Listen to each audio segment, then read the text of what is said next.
Ta première impression du coup en français? Ta première impression sur ce parcours? Dur, très dur.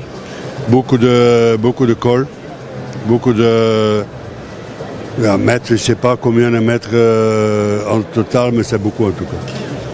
J'avais évoqué, Patrick, la possibilité de doubler Giro et Tour. Est-ce que quand tu vois ce parcours, c'est toujours quelque chose que tu as dans la tête ou tu penses que c'est pas raisonnable? Moi je dis, je ne dois pas être dans la tête, c'est lui qui doit l'avoir. Disons, on a eu un bon meeting en mois d'octobre, mais on n'a pas décidé. Ça dépendra de la présentation du parcours du Giro Peut-être. Mais bon, c'est un choix que tu fais pas seulement selon du parcours. Tu le fais ou tu le fais pas. La préparation de Remco, est-ce qu'elle sera la même, plus ou moins dans les grandes lignes, que celle de cette année pour le Tour avec Paris-Nice? Même qu'il est jeune, il est toujours quand même, comme beaucoup de coureurs, un petit peu conservatif. Donc ils n'aiment pas à changer leur programme. Tu avais regretté aussi, Patrick, que Remco n'ait pas pris le jaune à Bologne. Cette année, quand on voit le parcours, il y a aussi des opportunités sur la première semaine, peut-être pour Remco, non?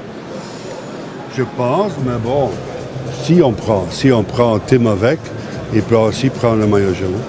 Ça, c'est une opportunité qu'il ne veut plus laisser passer. On verra. La dernière semaine, le col de la Lose, l'étape avec plus de 5000 mètres de dénivelé, c'est vraiment quelque chose de diabolique. Ah ouais, diabolique. Affreux pour les coureurs. J'ai vu l'arrivée la dernière fois.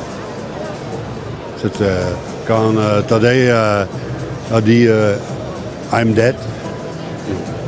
Ça veut dire beaucoup. Je pense. Tu as renforcé l'équipe aussi avec pas mal de grimpeurs. Ça va être utile quand on voit le terrain de ce Tour 2025.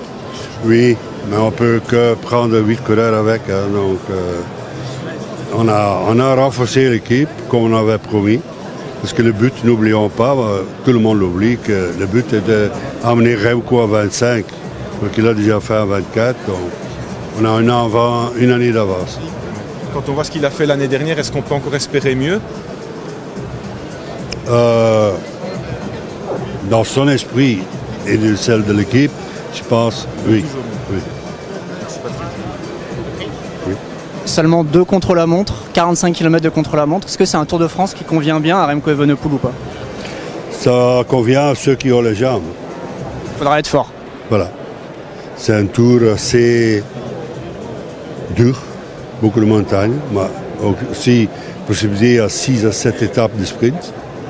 Et bon, il n'y a jamais un coureur faible qui a gagné le Tour de France.